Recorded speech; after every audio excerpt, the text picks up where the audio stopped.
I don't think Oh the no. stream captured that Ornn impression. Now you're on the spot. Let's go, All right, Sasuke. now I Let's have to go. do it again. I have to do it one more time. That was Listen, good. Good in my books. thank you, thank you. Look, I am so excited. We got Ornn coming in on the screen. We got Jax coming in on the screen as well. This is going to be one heck of a matchup playing it right. Yeah, it's going to be a fun game, and it's the first time we're seeing any of these legends or both these legends on the tournament schedule. So that's why we've chosen this game for you. And I think we're about ready to jump in. So as we do jump in, what are the battlefields we are seeing? We are seeing Aspirant's Climb for the Jack. So he wants this game to go long, and we're seeing Ornn's Forge on the side of Ornn, a battlefield named after your legend. That must mean it's good for you, right? I mean, it's got to mean it, right? No, but seriously though, it actually is pretty good. There's some really cool, cheeky things that you can do, like Poro Snacks for 0, and then just exhaust the Ornn, get to draw a card for 0. Effectively, it's like a called shot almost. In a color pairing that really shouldn't have access to those kinds of things, and it looks like he is playing a little bit more early game. Is going to drop down a Spellsonger, very likely going to drop down this Ornn on the next turn. Won't be able to attach it as there is that additional 1 energy equip cost, but will be able to do it when he goes to attack. Yeah, and it looks like the Jax dropped a Bone Shiver for turn 1. Now plays the Catalyst of Aeons. Is this a Dazzling Jax deck? I mean, it definitely feels a lot more realistic now that we've seen this Aspirant's Climb as well as this Catalyst of Aeons. I was not expecting that at all. Jax definitely feels a little bit quicker to the touch, more so than a lot of these other decks. But this Ornn build isn't a very traditional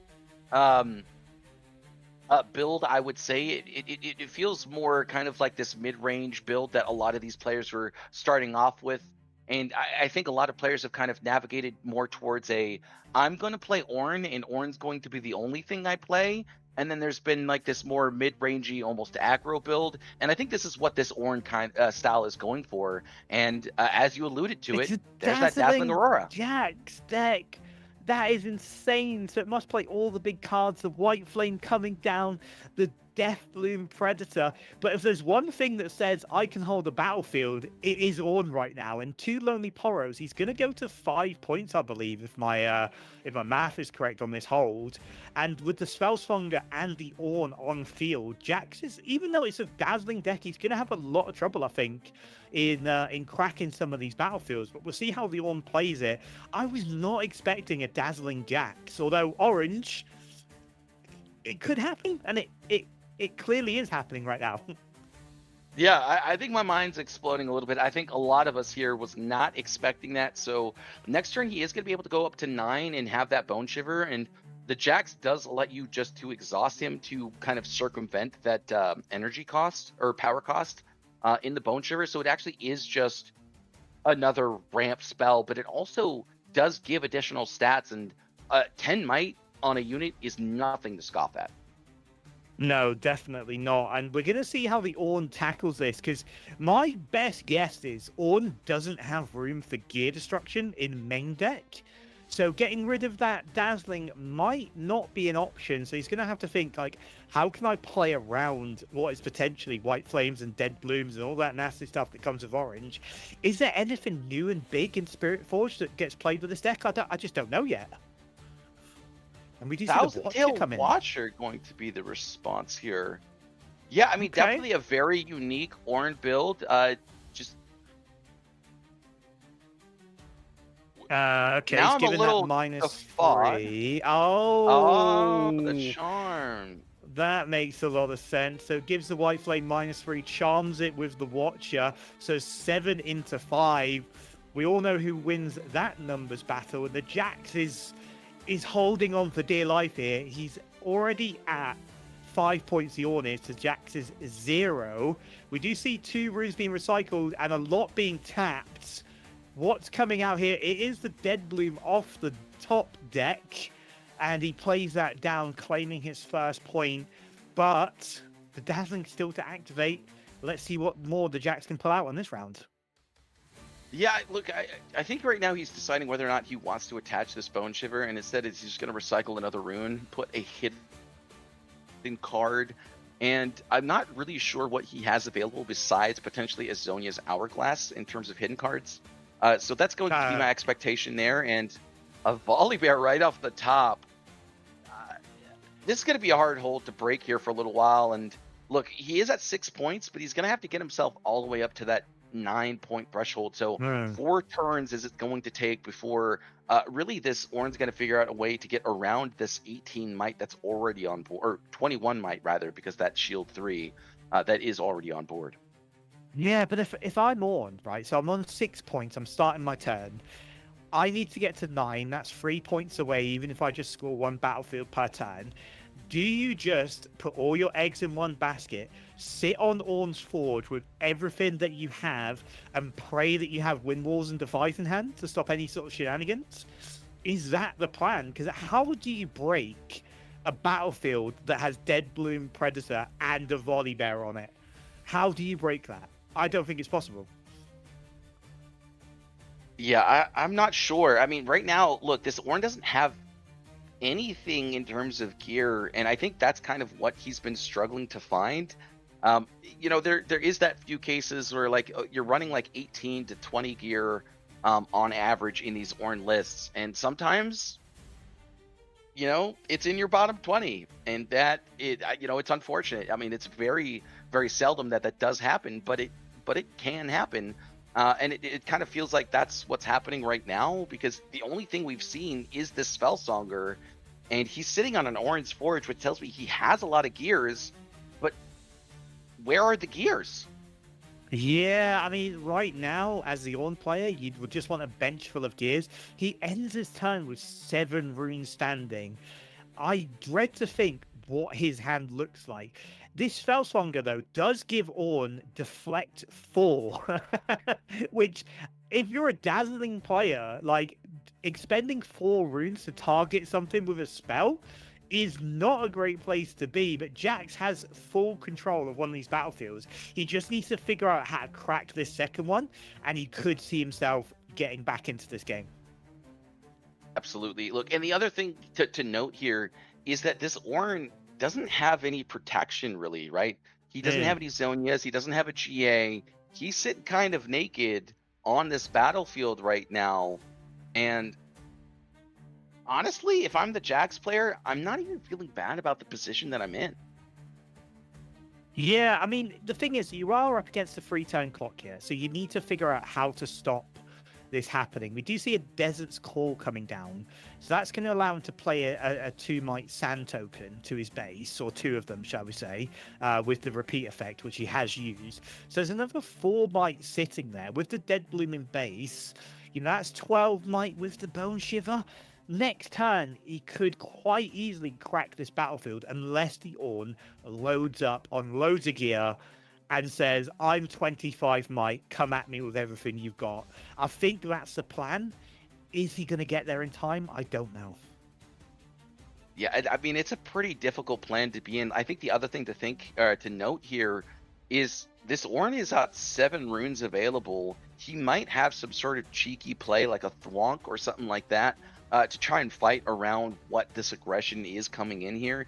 I think this Ornn player recognizes that this Ornn is very weak right now and has to find something, probably last turn really to get himself there. And I think that's the reason why he decided to put this Ornn onto the Ornn's Forge, bring back this Lonely Poro, just so that there wouldn't be that naked battlefield and that this Jax couldn't find a way to, accelerate a unit and then overtake the battlefield before this Ornn player was ready.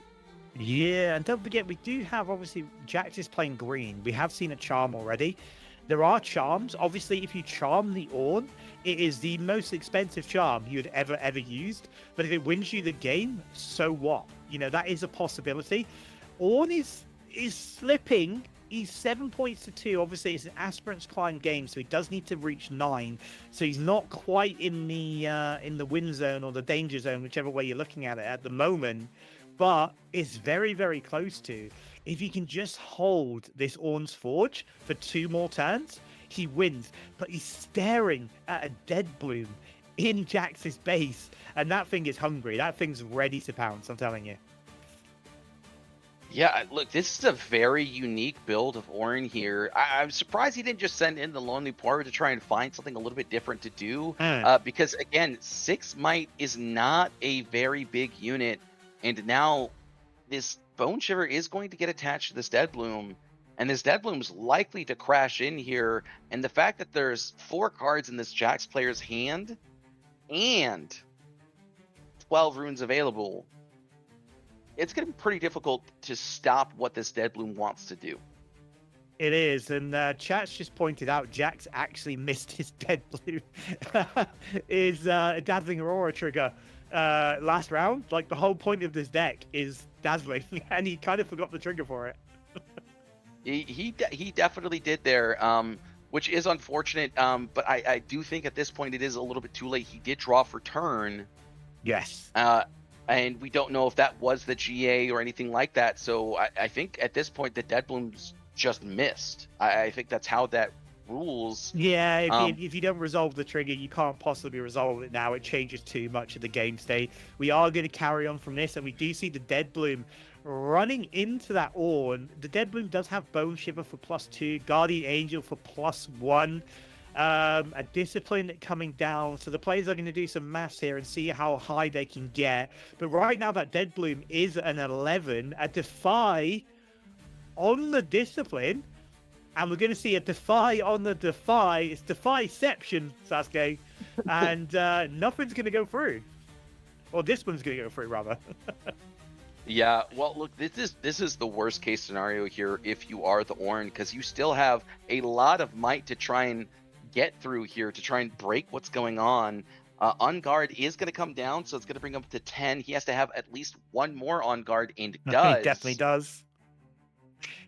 Wow. So now that he's is at 12. A lot of play. Yeah, a lot of play. So 12 might onto the Dead Bloom against the Dead Bloom's 11. It does have that GA, so it will go back to base rather than perish, and that's what we see happen. So there is one more opportunity, I believe, for this Dead Bloom to move. But it looks like the Ornn player is going to go to 8 points unless we can see something out of the hand that will stop that happening. And it's going to be a very, very hard puzzle for Jax to solve next turn.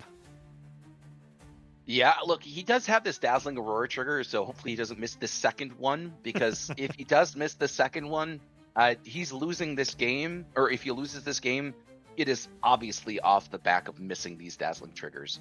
So yeah, that's unfortunate. That is an unfortunate way to lose, but obviously, you know, it is a competitive environment. As we were saying before, well, as we were saying to each other before the game starts, sometimes your opponents will be like, hey, you missed that, that's okay. But when it's a competitive environment and you're sort of looking at that, and it was very badly missed. It wasn't like, oh, before their turn started, you remembered. It was way into the next turn where it completely changed the game state. We do see the Jax being played. So when you attach an equipment to me, you may pay 1 to draw 1. So he's looking for solutions before that turn ends. Just adding some more might to the bench as well. yeah, I mean, I think he recognizes that this is the 8th point that this Ornn's going to be at. And if there is something like a Shirelia's here, that would spell the game. So Mountain Drake is going to come down. I would have to assume that it is going to be the base. It is going to be the base, in fact. Just because, look, you already have enough might. You need a way to get around this Ornn. This Ornn's going to go back down to that 6 might threshold that he was at. And again, still no gear available for this Ornn player, which is absolutely shocking. Yeah, and I also obviously just saw that Mountain Drake come off the top deck for the Dazzling, which means it would have been available last turn had he remembered this trigger. That could have made the difference. We see the Ornn playing out another Spellsonger, so that means if he attached it to the Ornn, does that give the Ornn Deflect 6? That's unreal. That is exactly what that means, and so now Spellsonger is going to have to, or the Spellsonger, if it's going to be equipped, does mean that he has to recycle 1. Okay, so there we go. This Ornn will be able to go up to 8 now. Because obviously it gets the +1 copied twice, so it gets +3. Oh, this Cellslonger math is hurting my head, but it doesn't. It goes Oh. to the Lonely Poro. I think he's just trying to take away a few might from this battlefield, and then he's going to But he reattach can't. the equipment. No, he can't. Yeah, he can't No. though because the tank from that volley bear does prevent that. That does at least allow him to draw an additional card off of this Lonely Poro. So that is the silver lining here. But yeah, that tank really proving to be, um, annoying to deal with. It just he can't make that trade because the tank and oh well that is an illegal move. Yeah, Hopefully so the judges pick up on he, that. for, he forgot the tank, but obviously he's using the Spellslonger to draw. Yeah, I think Plus who said tank in the chat. But he's using the Spellslonger to draw two, because obviously it copies the text of the Poro. So when the Poro dies, he gets to draw two instead of one. So that's quite a clever use of that. But yeah, it's the token shouldn't have died. They've reset it. I think Jax forgot his third point as well. I think Jax is getting a bit nervy here from playing in a tournament. Maybe they're not that experienced, but it's still an online tournament. You can make mistakes, but you should be able to follow that ABCD that's in every YouTube video that tells you how to play Riftbound. That ABCD always. Yeah, I mean, listen, I'm not gonna say that I'm not guilty of forgetting my hold points, because I was. Oh, absolutely. It gets really dizzying, right? Because you have to ready your runes, then you have to draw your card, and then you have to check to see the battlefields and all that jazz, and it gets very dizzying. So instead, actually, Ornn, a very unique build of Ornn here, not at all the traditional build. Just going to continue to play this slow here, bring it back to base, allow.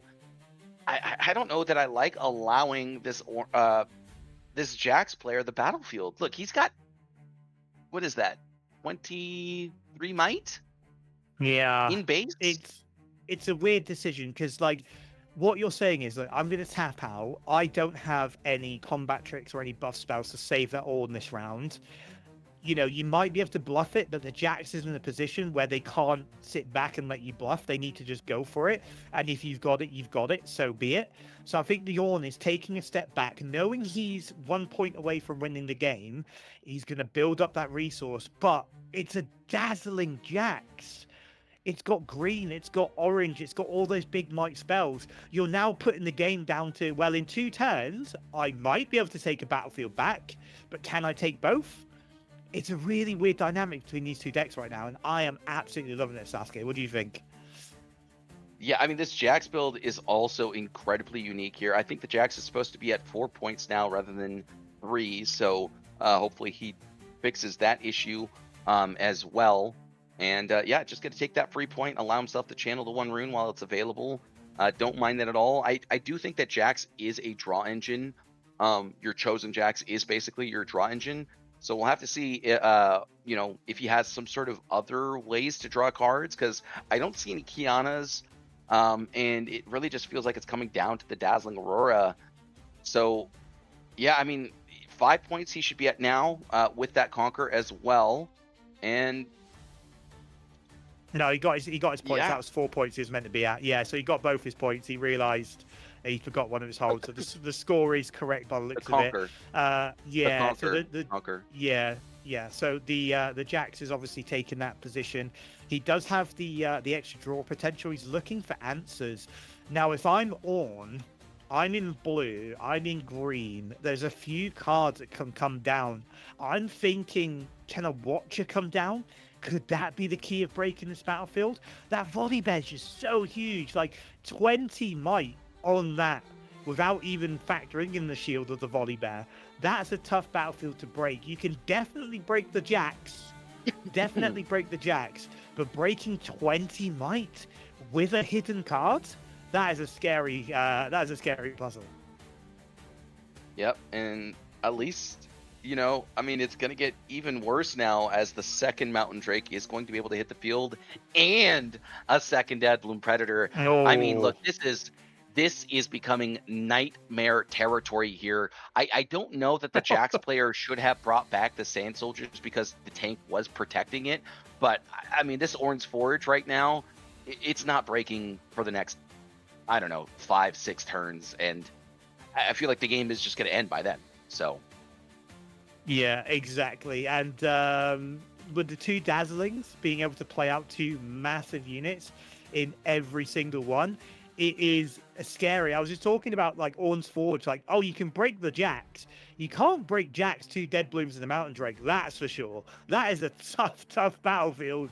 And it looks like Jacks might just be able to literally pass turn to the win right now. Ornn's sitting on 8 points, but it's going to be so hard to crack a battlefield and hold it with that much might available. But does Ornn have the answers? Let's see. Let's see. Yeah, I think one of my biggest issues here right now is just the lack of gear that I've been seeing within this list. He does have a Watchful Sentry to just hopefully draw a card and find something a little bit more useful to do with his turn, as well as that Stellacorn to be able to find an additional card. So does have access to 2 more draws to hopefully find some more impactful gear to play. As a Poro Snacks, I feel like would go a long way here. That's 3 additional stats for the Ornn, as well as an additional card. And all it costs is you just exhaust your legend.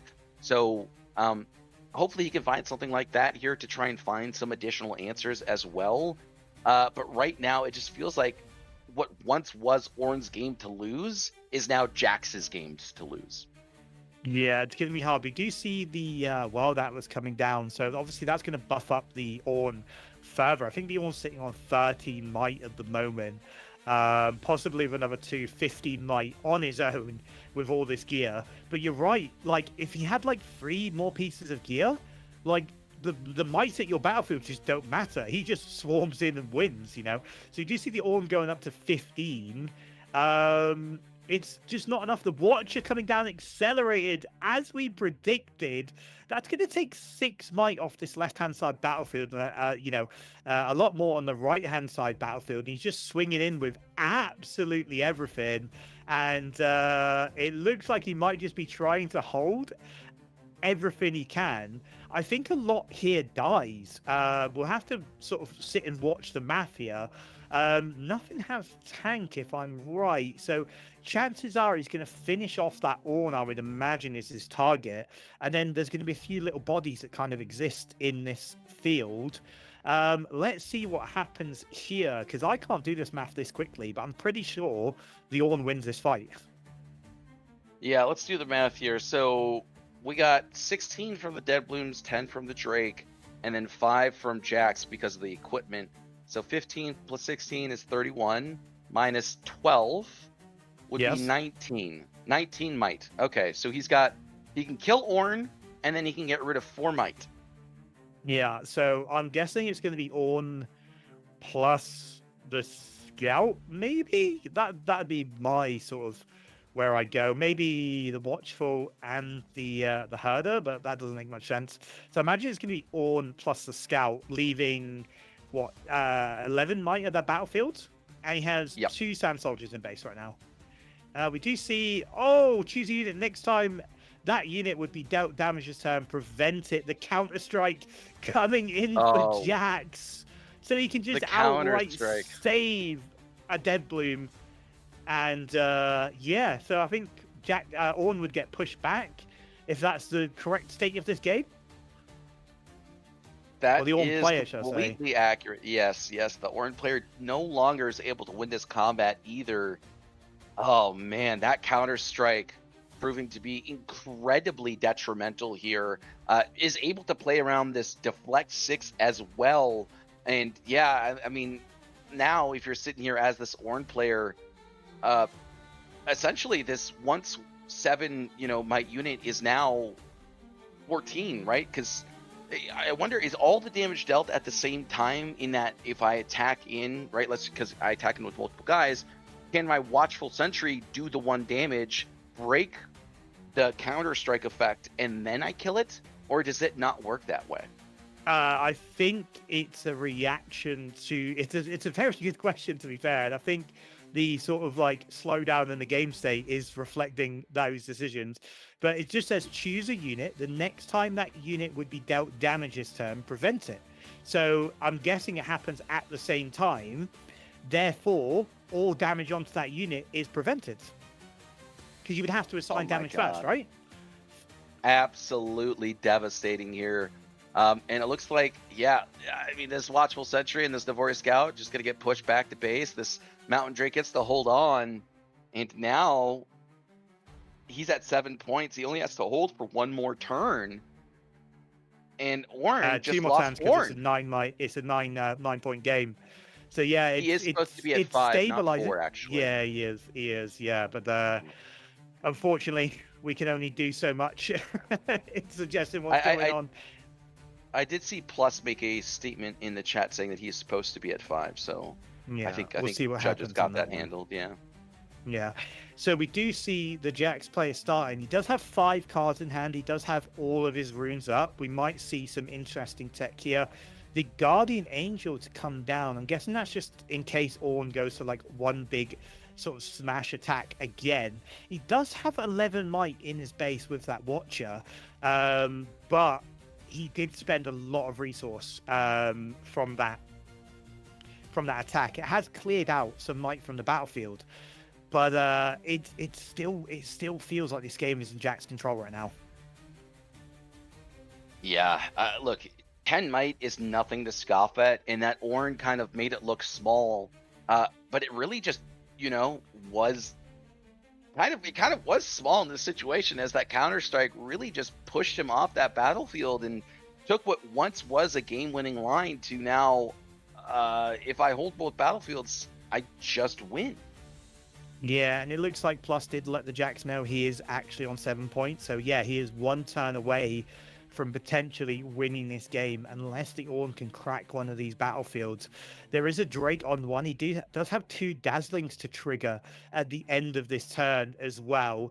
But we've already seen 2 Dead Blooms. We've seen a Volley and we've seen 2 Mountain Drakes. Is there enough left in this deck to make a difference? He is exhausting 9 here. We have to assume that it is going to be a Mountain Drake. And yet again.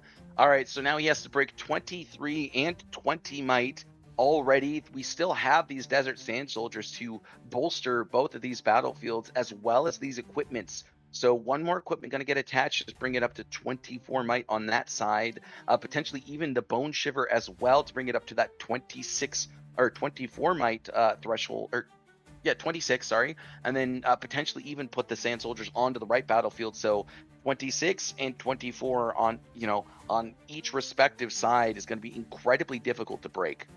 Yeah, now 28 and 26 with the double. The White Flame being caught from the first Dazzling, and the second Dazzling is going to bring down. Let's keep having a look. What's it going to bring? It might be his go last for the whole unit. deck? It might just be. With 16 Looks like he cards did, actually. deep. Yep, 16 cards remaining in the deck, 16 cards deep. No more units left in this deck, so probably just in his hand. But even still, what is that, 32 might in 26? I just don't see it for this Ornn player. Yeah, I mean, what do you do here, like, with 11 runes? Is there actually a physical way of cracking this? I don't think there is. A second Watcher? Would that make a difference? I don't even think so, right? -9? No, not enough. No, it's a bad position to be in. I think at this point you tap the table and you say, let's go game 2. And you figure out how to deal with a Dazzling Jax, which I can probably imagine he's never played against before. I assume most people haven't, but I do like this adaptation here. It's kind of just taking the old, Aurora Yi list and then kind of updating it here for set 2, as well as adding in, a couple of tech cards for Jax in those counter strikes, as well as obviously these Bone Shivers. So I mean, I really like this list here. I think it's very creative, and I think it's a great adaptation here for set 2. And I think right now this Ornn player is just kind of struggling to find his foothold, or I guess even what his identity is supposed to be, because he kind of it feels almost a little bit split in his decision. Wants to be playing an aggro list, but still really likes the Spellsongers, the World Atlases kind of style of Ornn. And yeah, I mean, we'll have to see if it's been working out for him. It obviously worked out for him in round 1 and round 2, and here we are in round 3. But into this Jax player, he's just not finding that foothold. No, there's just not a lot of answers here. He's going to charm. So he's done some maths in his head. He thinks he can potentially crack a battlefield. We do see the volley bear being charmed away. So that is, what, with the shield, that's 14 might gone from this battlefield. He's going to equip the Watcher with the Atlas. So that's going to give it +2. So that's 9 might. And then what? The Spellsongre doesn't do anything. So there's 9 might there. +4. So there's 13 might into 12. I mean, if my math is correct, he should be able to actually crack Aspirant's Climb here. But the question is, can you hold it for the point? That's the question. We'll find out here because we have to assume that those are Zonia's hourglasses. And I guess Deflect 3 is cute, but not really changing much. Yeah. I can see why you'd do that. I mean, I don't think there's a lot in green that can kind of go, hey, that deals damage. I don't think there's anything in green that deals damage like that, is there? Could be I don't know, really. I don't know why you do the Deflect. I suppose you may as well use the resources you've got, right? But yeah, so he's just going to save both units with the Zonias. So then he's going to have a Volley Bear and a Mountain Drake and potentially a Sand Soldier in his base, ready to crack back the next turn. And that pretty much wins in the game. Yep, so we'll have to see what he draws off the top here. I mean, it could be double Thwonk, and that would really be the only thing that will get him out of this situation. The Thwonk with the repeat, being able to stop the Volley Bear and the Mountain Drake might just be enough. No, we do see the table tap and the GG from the Ornn player. So into game 2, that was a very long game at the end there. Both these players playing extremely quickly to begin with, but as the might sort of puzzles became more and more egregious, they slowed right down, and we might actually see a full best of 3 here. We haven't seen one yet. That's a very, very good question. I think with the way that the Jax has built, that you're not going to be on these kind of, game 1, I'm Dazzling Aurora, game 2, I'm Tempo. But I will say that there is very, very good gear destruction in body in Akshan. Akshan has been an absolute monster in the sideboard, completely taking over games where I think a lot of players weren't expecting it to. The fact that you get to steal a gear is pretty devastating. So Jax obviously feels very comfortable knowing that he gets to avoid that situation, and he's going to start off here with a Find Your Center. So I think he's off to a great start here, and the fact that there's Paper Tree and Forgotten Monument as the other option means that this Lonely Poro is going to be forced to ramp this Jax player. So I think Jax is sitting very good right now, and Ornn's going to have to figure out something quick. Yeah, the Ornn sort of Battlefield of Forgotten Monument really slows the game down, more so than Aspirant's Climb probably does. And the Paper Tree and the Catalyst of Aeons coming out says to me, we're going to see a Dazzling Aurora turn 2 here. It's getting very dangerous for the Jax player. Turn 3, but yeah, absolutely. Yeah. Look, I mean, he's gotten 3 ramps already from his own cards. He's going to get a 4th ramp here from this Paper Tree as well. And man, that does not feel good. No, I mean, normally as like the Ornn player, you'd be like, oh, cool, this battlefield gives me a rune. That's great for me. But knowing that the Jax plays Dazzling and he's already on 9 runes, that is terrifying for the Ornn player, in my opinion. Did he sideboard in that gear destruction? Could we just see the Dazzling come down, get 1 trigger and be removed, and Ornn takes control? It's going to be a tough fight. I think it's going to be an uphill battle for sure right now. Absolutely. So Spellsonger is going to be equipped to this Stellacorn Herder. I like this a lot because now you get to draw 2 cards every time you move. So he's going to be able to pick up a bunch more cards, hopefully find something more useful than what he's had, because if anything goes like it did in the last game, he's going to be able to get up to that 5, or up to that 6-7 point threshold, but finding that final mark is going to be increasingly difficult, especially with how fast this Jax has gone out of the gates. Yeah, exactly. I love the spell stronger. I love how versatile of a gear that is. Like when that card got revealed, everyone was like, "Oh, would it work like this with this legend?" And everyone was like, "Yes, it works exactly like that." And we're seeing like a lot of tech choices here, like with the Stellarcorn Herder and a Dead Bloom straight off the hand there onto that field. That's going to kill that Stellarcorn. I don't imagine there's much here the Ornn player can do. So he's only going to get 2 card draws out of that, unfortunately. I think he thought it was going to do a lot more than that, but it got a little bit of value. It's not the end of the world. Jax gets his first point. Ornn is on 3, and we delayed the dazzling if he is indeed running that.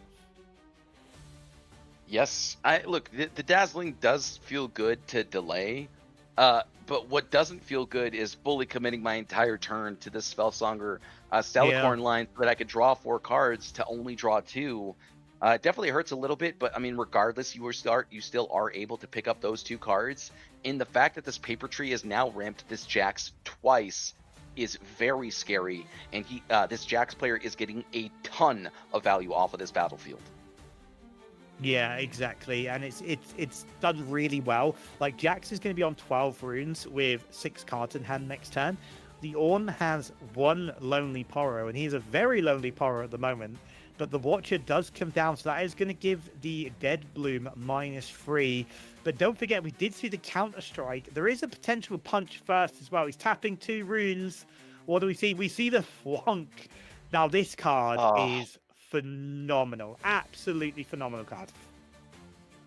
Yeah, and I mean it's definitely devastating here to see. Look, you were expecting to get rid of this Dead Bloom Predator, a huge threat at that, and I mean now it gets to stick onto the battlefield. He's going to be at 2 points, and if there's a Dazzling Aurora in his hand, I mean, it kind of seems like that is the case. Tapping a whole bunch of runes. Looks like it's going to be that 9, and there it is. Oh, man, you hate to see it if you are this Ornn player here. You're feeling like you're falling further and further behind, and the fact that this Dazzling Aurora gets to come down, and he still has access to 3 runes, and is going to be able to ramp yet again off of this paper tree. I mean, this Jax is, I feel like, absolutely taking control over this game. Yeah, this is definitely Jax's favor. We do have the lonely Poro all lonely at that battlefield, and if a Dead Bloom comes off the top of this Dazzling, Jax will claim another point. But right now, Ornn is ahead in points. He has a decent amount of runes. He has a decent amount of cards in hand. There are some options for it. I wouldn't count him out just yet. I mean, you know Ornn. Can Ornn come back in these sort of spots? With you know, the builds that I've been going with, absolutely here. But, you know, I would just have Ornn out and probably a couple of GAs. He'd be sitting at, like, I want to say 11 to 14 might. Would feel very comfortable. Obviously, I wouldn't be at 4 points, potentially going into my 5th point. But I think I'd be feeling a little bit more comfortable just because I out big all of the I want to be big decks. So, you know, if that was the case, I would feel a lot more comfortable. But again, this paper tree just keeps giving this Jax player more and more cards. Yeah, what a terrifying battlefield this could potentially be. Ornn on 5 points. He does have some sort of meat in his base here with the Watcher. He does have the Spellslonger for some, shenanigans in terms of, effects. He has tapped 1 rune. I can only feel he's going to charm the Dead Bloom, go for the battlefield hold, and pray that he can hold 2. But I'm just not sure if it's going to be enough next turn, because we have a Dazzling. We're going to have like 18 might in the back of Jax's base. We're going to have all the runes in the world, and this is a tough fight. Yeah, so Clockwork Keeper here, definitely a very good card to see. Would like to see him use his power costs, though. I believe he has to exhaust the Yes, so you use the seal. Great use of that seal there, because obviously you can pay for any power costs anywhere. And yeah, so I mean, he's definitely looking for something. Answers. He's looking for answers right now. What could the answers be? That's the problem. There are a lot of sort of combat tricks, and he just has played the Ornn. So he's tapped out completely to play this Ornn. Attaches a Spellslonger, and he's quite happy to sit back for 1 more turn by the looks of it. Yeah, I mean, I like this a lot here, honestly. I think right now you just know that you're not going to be able to fight Jax onto this battlefield. That's a 9 might Dead Bloom Predator. You have to at least send in the Watcher to die, and I just don't think he's ready to get rid of 7 might. Yeah, so Jack goes up to his third point. He is going to just swing this Mountain Drake, and Mountain Drake versus a Lonely Poro is not very fun for the Poro, I'll tell you. Not at all, indeed. And it looks like another Dazzling Aurora is going to hit the No. battlefield. And this is just the absolute nightmare scenario here. Look, Ornn does have access to Rocket Barrage, but I think with both of these Dazzling Auroras onto the battlefield, and the fact that he's got 3 cards in hand means that you're afraid of the Defy. So recycling 2 runes and paying 8, it feels very risky. It does indeed, and Dead Bloom is going to be the first card, and the Volley Bear Imposing is going to be the second card. Jack's on 4 points, so Ornn is essentially on a 2-turn timer now. How do you clear it? Oh, okay, he plays Dead Bloom to base. So I guess he doesn't want to put all his eggs in one basket, which kind of makes sense. He kind of wants some might to be movable. But this is a tough fight for Ornn. Loads of cards in hand, though, so he could potentially have an answer. Let's just think, what answers are there for green at the moment, or blue? What do you think? What's the ideal, if you're in this situation right now and you're looking at this 8-card hand, what would you like to see in it?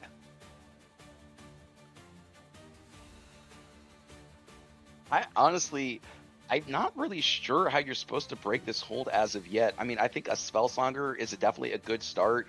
Potentially even a couple of World Atlases to get you over that hump.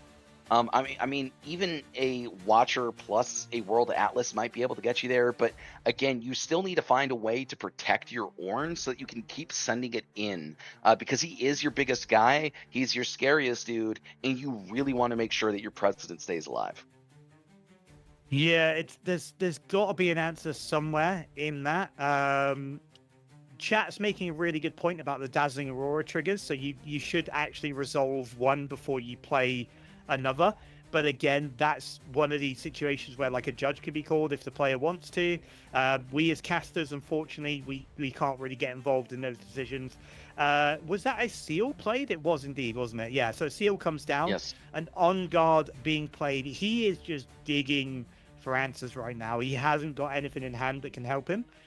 So he's just digging for the card draw, I believe. The On Guard actually only gives +1 stat because it's not by itself. Oh, it does. It's not discipline, isn't it? No, I'm thinking discipline for the card draw. Yeah, look, I mean, this is such a difficult board state to be in. Not sure how he drew a card. I think he put the On Guard I hand. I think he made a mistake. Yeah, so I think there's a little bit of take-backsies in this round. Jax feels quite comfortable going, yeah, you do what you want, man. Don't worry about it. Like, it's cool. I've got this. I think Jax feels very confident right now, and I would too if I was in this position. Yeah, I'd feel pretty good. I'd see the plethora of cards in my opponent's hand, and I'd see them drop down and unguard by mistake, and I'd be like, you know what? That tells me everything I need to know. Yeah, it's like I'm feeling pretty good. Like, so honestly, I was surprised to see Dazzling Jax. That's not how I envisioned the deck. Did you think? I know it's orange and Dazzling is so strong, but do you think we'd see a Dazzling Jax anytime soon in this meta? No, I didn't even think we'd see Dazzling Aurora in this meta. I mean, I think with the the advent of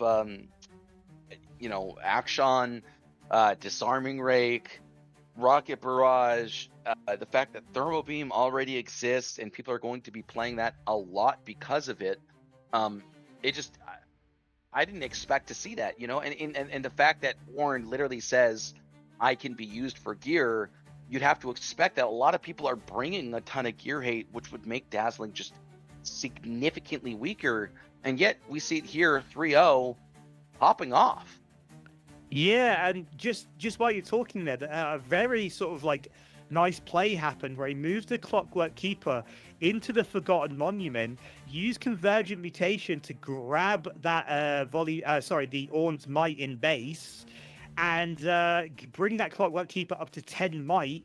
And now he's trying to bring over the Volibear. So Volibear would technically be attacking, so he doesn't get that shield. So this would trade. He has managed to trade 2 power and a spell for a Volibear, a Predator that got the GA, so it's gone back to base. But this is a very good situation for Ornn. This might actually bring it back a little bit. I tend to agree with you here. I mean, he managed to find his way out of this hole. We'll have to see if the Jax has a counter strike. Yeah, of course, on guard. Yeah, makes sense. But yeah, the counter strike kind of shuts down this whole line of play. So, on guard, and we see the counter strike. So the Volibear goes back to base, so he defies the counter-strike. Wow, that is the perfect set of answers for the Ornn. He's managed to clear out a Volibear and a Dead Bloom from a battlefield with just a Clockwork Keeper. That is value in my eyes. Does he have another charm? My mind is spinning. Does he have another charm in hand? Could he clear if he has absolutely another charm, everything? Oh my god, he's sending in the Ornn to die?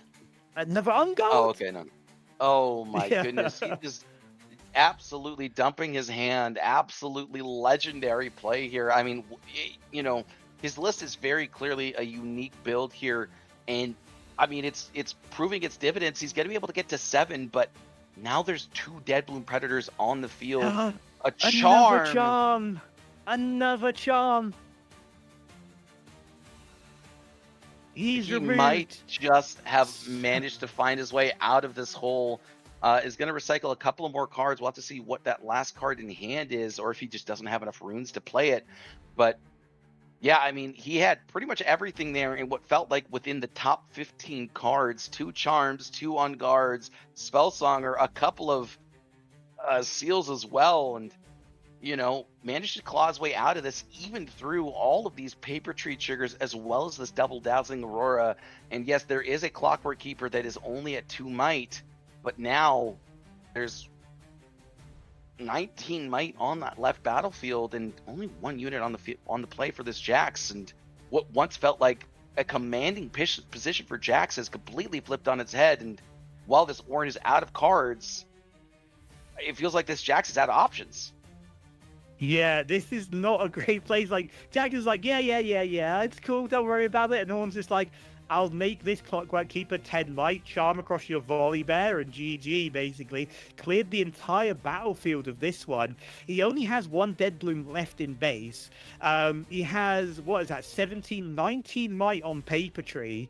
Only 2 might on the right-hand side. So that right-hand side battlefield will likely fall. But don't forget, if you want to get rid of that and stop him from holding, you need to kill that this turn. It needs to be dealt with. And right now, Jax doesn't look like he has the options to deal with that. But we'll see. We see an interesting turn from the Ornn there, just dumping his entire hand. And it worked. But can it win him the game? And Jax is tapping and getting rid of. So White Flame does come down. That's going to buff the Predator up to 16. Still not quite enough to deal with that left-hand side battlefield. So we'll see what he does have in hand. I'm suspecting a combat trick of some kind. But my brain tells me he only runs 2 Dead Blooms in this deck, if I remember the last list. So Dazzling can't possibly land on the right-hand side battlefield. I think you're absolutely right here. Look, the only thing that I could think of that could get him out of the situation is if he has Punch First in hand to be able to get over this battlefield, because right now, like you said, that's 19. He's at 16. He needs to figure out something quick. Looks like he's just going to go back to base and reconsider his options, because this White Flame Protector is just not enough to get over that hump. No, so he's moved it back. So I don't know if he's like miscalculated the might somehow. I think he did. Yeah, so I'm not sure what's going on here. These two seem very like friendly, like, oh hey, you miscalculated that. Oh sorry, can I move it back? Yes, of course you can. It is a competition setting. I would possibly just go, you know what, I've actually earned this. So yeah, but it looks like the Ornn player has gone to 9. So we do see that as the indication that Jax has tapped the table and said GG. So we are going to see a game 3 with the Jax probably choosing to go first, I would imagine. 2 and 3. It really depends on the situation. I think a lot of the times, game 2, I really want to go Obelisk just so you can get that turn 2 Ornn out. But this Jax, however, is playing Obelisk, so will likely opt to go second to just be able to get that 1 free extra ramp and be out 4 runes on turn 1, so you can get that turn 1 Catalyst of Aeons. Yeah, that's a very good point. But it looks like the Jax has elected to go first with the Obelisk. He's going to play out a Desert's Call, so this looks slightly more aggro, and the Ornn is actually on Aspirant's Climb, so this is going to go for a slightly longer game. But if, you know, in my brain, they've got 2 minutes, right? 2 minutes plus 5? Is that the ruling on this one? Yeah, that's enough to get 9 points, I think. not with the mid-game turns these guys play, but they are playing extremely quickly. So we do see the Sand Soldier coming down off of that Desert's Call there for the Jax. We do see a Stellarcorn Herder and a Seal being played for the Ornn. There's a lot of runes in this game already. So yeah, it could be an interesting one here.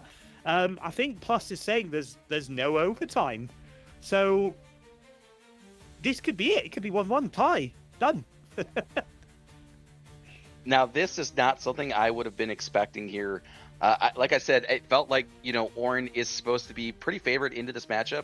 But because of the way that this Ornn was built, it's a lot earlier game, and this Jax is just so much more into this late game than a lot of these other Jax lists that I've seen online. So it's kind of flipped the tail on its head that if it goes long, the Jax is winning it, and then if it, you know, not short, but also not fast, you know, that mid-range that this Ornn list is very clearly trying to take advantage of. Yeah, this feels like the Jax might have sideboarded out the Dazzlings to play a slightly more aggressive game 3. The Ornn is probably still playing that very slow buildy Ornn.